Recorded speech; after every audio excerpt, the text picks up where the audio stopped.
Então, Shabbat retrasado, alguém me comentou uma história, ele falou o seguinte: uma vez ele foi no lançamento de um prédio da Cirela, que até abrir para o mercado fechava no Shabbat, não trabalhava no Shabbat, não construía no Shabbat.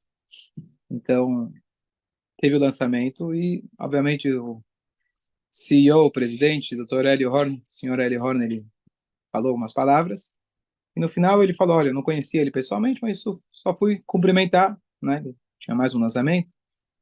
E ele falou: olha, que a gente precisa abrir os olhos para ver os milagres que a Hashem manda para a gente quando a gente faz a vontade dele, especialmente fechando no Shabat. Ele falou: eu estava numa situação que eu tinha uma loja e eu não ia lá no Shabat, eu cuidava do Shabat, mas era uma fábrica, tipo de uma fábrica, mas ela funcionava no Shabat, tinha lá meu funcionário. E aí eu não estava ganhando muito dinheiro, e aí eu fiquei na dúvida: será que eu fecho no Shabat ou não fecho no Shabat? Pelo menos vai ser um dia a menos para eu perder dinheiro. E aí ele comenta que ele foi falar com o sogro dele falou: olha, concordo com você, fecha no Shabat. Tá bom, ele fecha no Shabat, e aí passa pouco tempo, um funcionário dele pede as contas.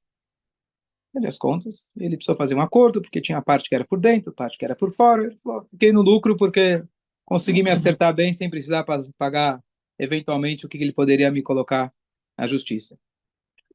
E aí ele continuou fechando no Shabat, e aí passa um mês, aparece um cara, cliente. Fala: olha, quero comprar A, B, C, D. Que bom, ótimo, estava precisando. Como você chama? Falou: você não me conhece? Falei: não. Olha meu nome lá, já deve estar escrito aí no teus. E fui levantar, não tinha nome nenhum. Estranho. Falou: é verdade, eu compro sem nota. No Brasil, infelizmente, mas eu compro sem nota. Mas imagino que você tem aí algum recibo, algo anotado. Ele procurou nas pastas, não achou nada. Falou: olha, eu venho aqui sempre de sábado. Eu venho de sábado e o teu funcionário, aquele que justo tinha saído, me atendia. Agora que eu vi que está fechado no sábado, então eu precisei vir aqui no meio da semana. O que ele descobriu? Era roubado. Que justo no Shabat, que era o dia que estava aberto, é o furo da empresa dele. Toda aquela mercadoria que sumia, não tinha saída, só que não tinha entrada. O funcionário, que logo depois que ele começou a fechar no Shabat, pediu as contas. Ainda ele conta que o funcionário tinha falado que ele precisava ele queria ser mandado embora porque precisava de um dinheiro, etc. Ele foi contratado pelo concorrente. Então você pode imaginar o que aconteceu com o concorrente. Não sei o que aconteceu com ele, ele não contou essa parte. Mas como realmente, diretamente, ele foi beneficiado por fechar no Shabat, ele conseguiu pegar, e agora, além de não ter o furo, ele tinha um bom freguês que podia ir lá toda semana, todo mês comprar dele. Essa foi a história, achei fantástica. Não é sempre que a gente vê a mão de Hashem tão diretamente, mas quando a gente escuta essas histórias, incentiva a gente a fazer a vontade de Deus e realmente acreditar. Ontem alguém me mandou um vídeo, e essa é muito boa para Shiurim, que ele falou, o Rabino estava falando que ele é, tentava convencer as pessoas a ficarem no shiur depois da reza. Então a reza até era, acho que das 8 às 9, das 8 às 9, e ele dava um shiur, mas muita gente terminou a reza, reunião, tem que ir embora, tem cliente, saiu correndo. E aí ele fez um desafio com duas pessoas, dois congregantes dele. Ele falou: olha, fica aqui mais uma hora e você me diz no final do mês como foi o teu mês. Os dois voltam no final do mês e falam: olha, Rabino, não deu certo. Por quê? Porque você falou que a gente não ia perder nada. Não é verdade. A gente ganhou mais. Ele falou: bom, já que é assim, então vamos, em vez de ficar só mais uma hora, a gente fica 2 horas. Ele falou que hoje ele tem umas 20 pessoas que ficam todos os dias até 11 da manhã. E todos, disse ele, está no videozinho, ele falou: todos eles disseram e afirmam que no final do mês eles estão com mais lucro do que tiveram na vida deles. Então, se a gente se dedica para estudar a Torá, nunca se vai sair perdendo. A gente precisa fazer a nossa parte? Sim, precisa trabalhar. Claro que você precisa trabalhar. Mas você tem que dedicar o tempo para estudar a Torá e isso vai só trazer lucros, com certeza espirituais, mas mesmo materiais, com certeza a Brachá de Hashem vai vir com mais facilidade. Ok, que horas são agora? Deixa eu só ver. São 8h38, até às 11 dá para Não vai aplicar o que eu falei? Vai. Podemos intervalo para... Trabalho será feito. Mas, Não necessariamente você não. vai chegar. Então, tá escrito também Sheshamim Ta'avot. Tem as duas coisas. Depende como você encara, depende como você encara. Se a pessoa realmente ela está tranquila 100% no Shabbat e ao longo da semana sabendo que ele só faz a parte dele, ele não tem estresse. Quem não tem estresse tem uma vida tranquila. Dessa forma, o trabalho dele é feito automaticamente. Ou seja, mesmo que ele tenha que colocar as mãos, mas não tem que se esforçar tanto. Vamos voltar aqui ao nosso tema de Lashon Hara. Alguém lembra o que é Lashon Hara? Nem sei o que é. Triste. Nem me fale, nem me comente sobre fulano. Nem me comente, nem me comenta sobre fulano. Eu não falei bem ou mal. Eu só falei para você não me comentar. Talvez é elogio. O que parece quando eu falo nem me comenta do fulano? Eu não falei nada. Depende do tom que você tem brigado. Bom, então, isso não chama Lashon Hara, literalmente, mas isso chama Avak Lashon Hara. Avak seria uma poeira de Lashon Hara. Ou seja, você já está causando para que alguém já pense, mas, poxa, por que será que ele falou para eu nem falar de fulano? Será que? E aí você já está gerando coisas negativas. Então, não tem como fugir dessa. Como escapar? Não, não falei nada. Eu não vou falar nada dele. Já foi suficiente. Torce nariz, revira os olhos, só um gesto. Tem uma frase que o Yaakov Avinu, que ele se dirige para um dos filhos, que Beapá Margu Ish, com a sua raiva, eles mataram uma pessoa. Admoestando Shimon ou Levi, eles mataram aquela cidade inteira sem consultar com o pai. Ele está no final da vida, final de Bereshit, ele está lá lembrando o que os filhos fizeram e está puxando a orelha de cada um. Então, com a sua ira, eles mataram uma pessoa. Uma pessoa significa aqui uma cidade inteira.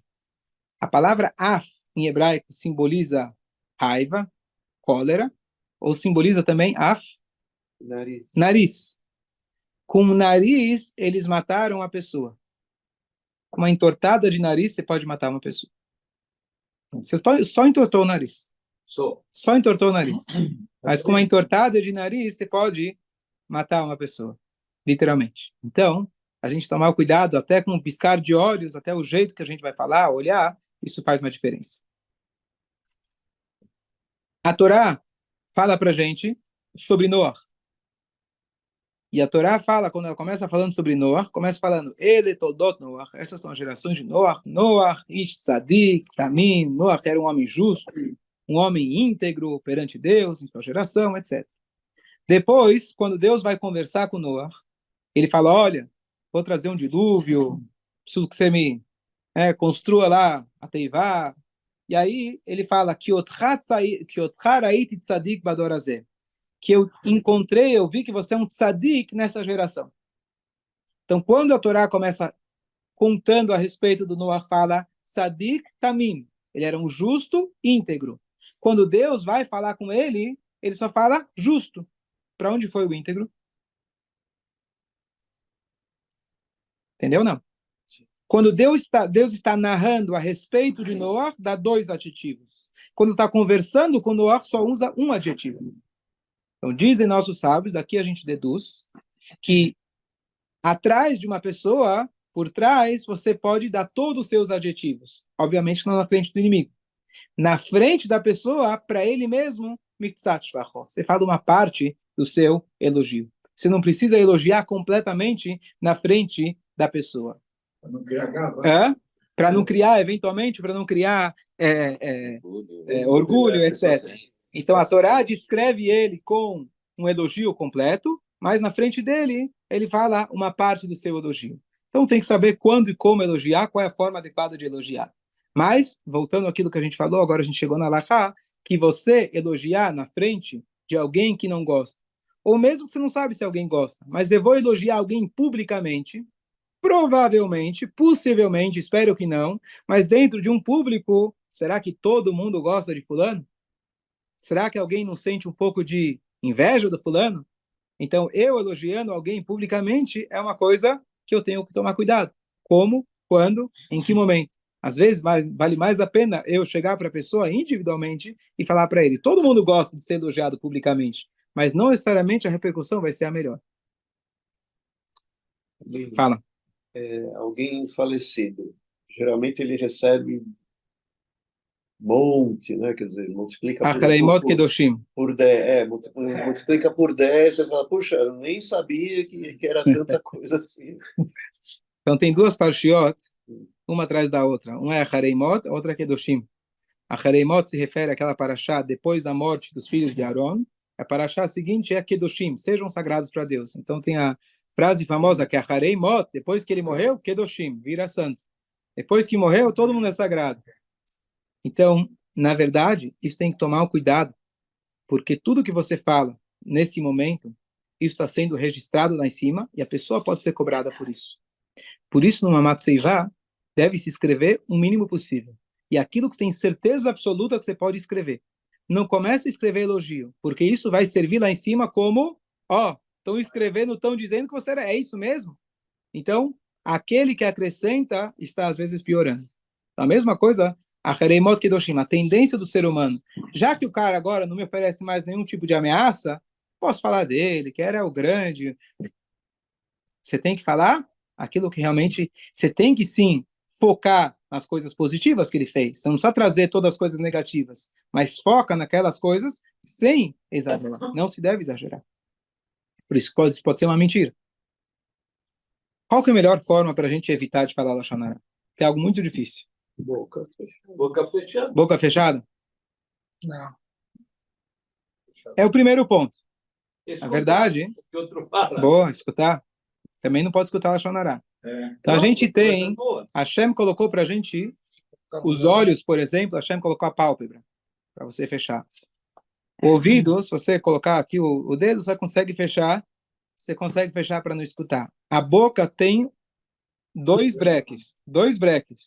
Não, o dente e depois os lábios.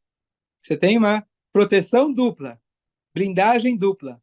Mas ainda assim, se você está segurando alguma coisa no coração de outra pessoa, mais cedo ou mais tarde, você pelo menos vai entortar o nariz. Pelo menos vai entortar o nariz. Na tua cara, eu quero te saber, olha, como que é fulano?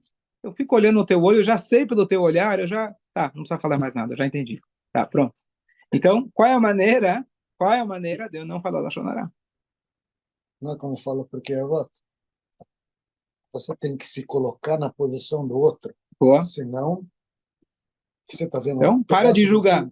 Para de julgar. Tem que julgar. Fala, não julgue o outro até que você esteja no lugar dele. Então a gente tende a julgar. O Lashon Hara é o final, é a gota d'água. Mas a medicina preventiva é você conseguir, que nem você falou, se colocar no lugar do outro, julgar o outro favoravelmente. Imagina se fosse você que estivesse naquela situação, e você, se fosse um filho teu, você ia julgar dessa mesma maneira? Se fosse o teu pai, você ia julgar da mesma maneira? Com alguém que você tem um amor incondicional, naturalmente você vai ser cego aos seus erros. E aqui vem um ponto muito importante. O Baal Shem Tov, ele diz que aquilo que você vê no outro é um espelho seu. Como chama isso? Projeção. Tá certo? Então a pergunta é, se eu vejo um cara que ele é assassino, quer dizer que eu sou assassino? Então a pergunta é, o que significa isso? Que o mundo é um espelho.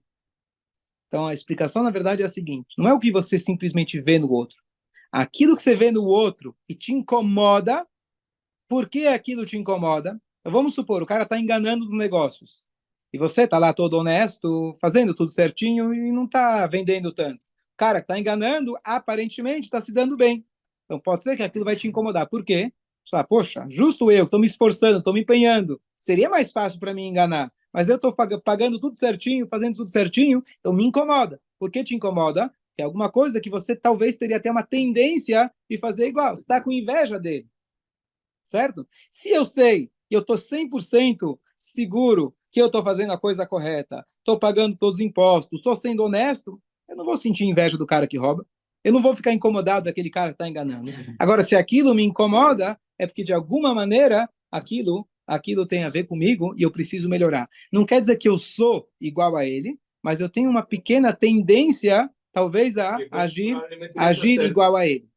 E quando, diz o Baal Shem Tov, aparece alguém na sua frente com algum tipo de comportamento que te incomoda, saiba que foi Hashem que te colocou na sua frente. Para você poder aprender do erro dos outros. Esperto aquele que aprende com o erro dos outros, não precisa ele passar pelo erro. Então, toda vez que você encontrar uma pessoa e aquilo está te incomodando, pensa você mesmo que isso é uma mensagem de Hashem para você olhar no teu espelho da sua alma e você ver aonde eu posso melhorar. Porque se isso te incomodou, de alguma maneira, aquilo está mexendo com você. Se está mexendo com você, é porque você tem alguma tendência que seja mínima. Pode ser uma coisa muito pequena, muito sutil, mas aquilo veio com a mensagem de Hashem para você melhorar o teu caráter. Então, quando você fala mal do outro, no fundo, o que você está querendo fazer? Já que eu me sinto mal, já que eu estou com raiva do outro, por que eu estou com raiva do outro? Porque, no fundo, eu tenho uma coisa igual. Quando eu coloco ele para baixo, eu tenho aquela sensação de que ele é malvado, ele é ruim. Tá? Olha o que ele fez. Enquanto isso, eu estou encobrindo as minhas falhas. Essa é a grande jogada do Lashon Hara. O desejo de falar Lashon Hara é colocar o outro para baixo, a gente sente, tem a ilusão que a gente está melhor, que eu estou tranquilo, e assim a gente pode, como eu falei outro dia, se a gente não se gosta muito, mas se a gente acha um inimigo em comum, a gente já vira mais amigo. Então, a gente quer virar mais amigo de nós mesmos, eu quero ignorar os meus erros, então eu descubro, mostro para todo mundo o erro do outro, e assim todo mundo foca no outro. Dessa forma, você tira o foco, assim que dizem, pelo menos da Guerra das Malvinas, não sei se era assim ou não, mas para tirar o foco dos problemas internos, você cria uma guerra com outro problema, você cria um problema maior que não tem nada a ver com você, e assim todo mundo esquece do teu problema. É ou não é? Assim funciona a mídia. Me levantou bêbado um dia e decidiu atacar a mãe. Mas se você tem um problema com uma pessoa, tudo bem, eu posso não falar mal, mas não necessariamente eu preciso conviver. Boa. Eu posso querer falar, olha, eu não vou falar mal, não quero nada, não quero espalhar nada de ruim dele, mas eu tomo uma decisão que eu não quero conviver com ele. Perfeito. Então, não sei se está certo ou está errado. Não, então eu falei isso. Ou se relacionar com ele. Qual é a pessoa mais boa da história da humanidade? Pessoa que mais praticava o bem de toda a história. Aaron, Abraham. Abraham era o protótipo de Hesed. Ele dava. O Aaron era famoso pela paz que ele promovia.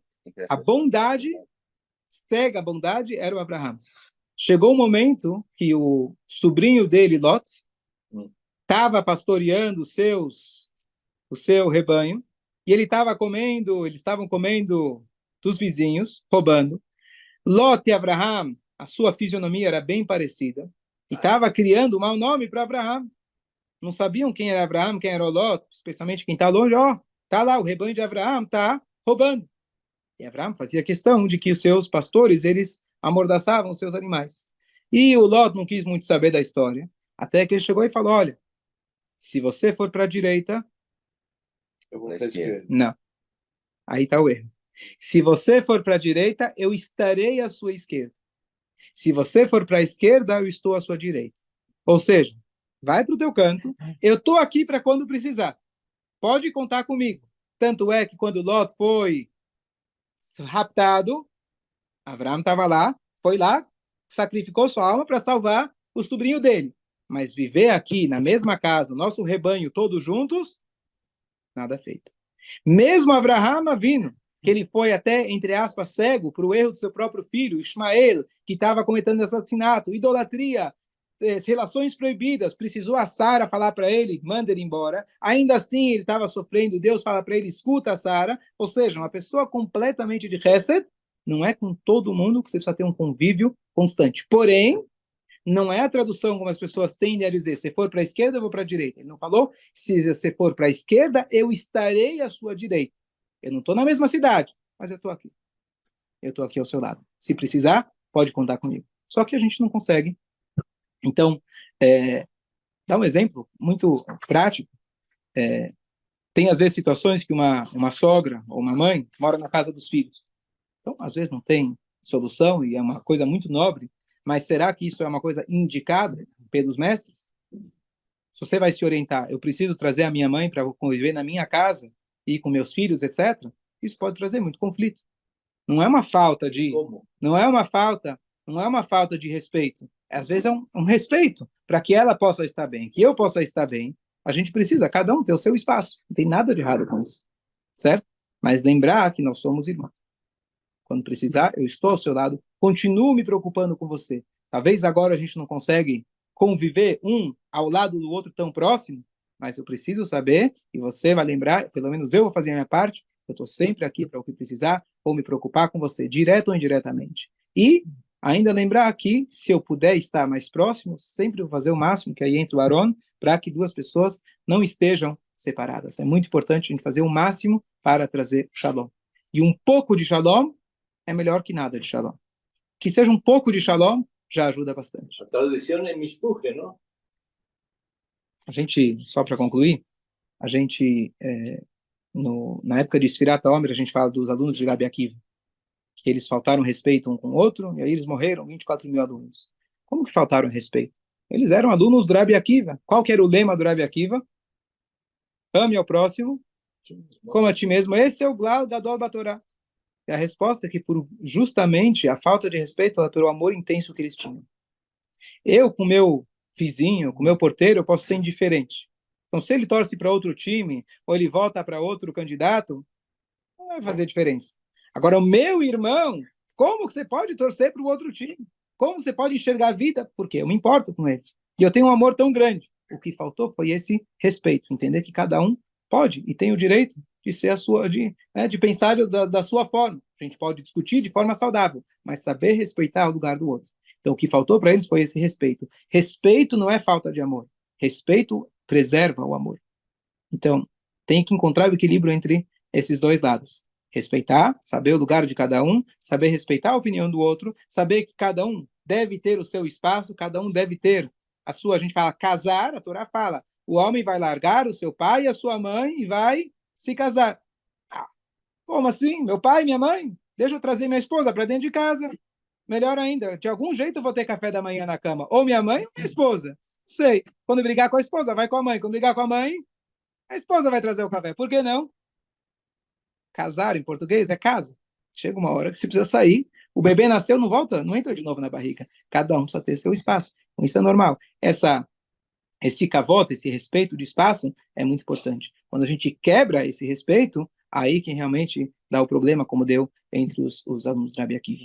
Então, é sempre um equilíbrio muito delicado. E assim na nossa vida, conjugal, mesma coisa. Você tem, a Torá já prevê 2 semanas, em média, de proximidade física, 2 semanas de distanciamento físico. Isso também vai trazer esse mesmo equilíbrio entre amor e kavod. Bom dia. Bom dia, olha, Rabelo.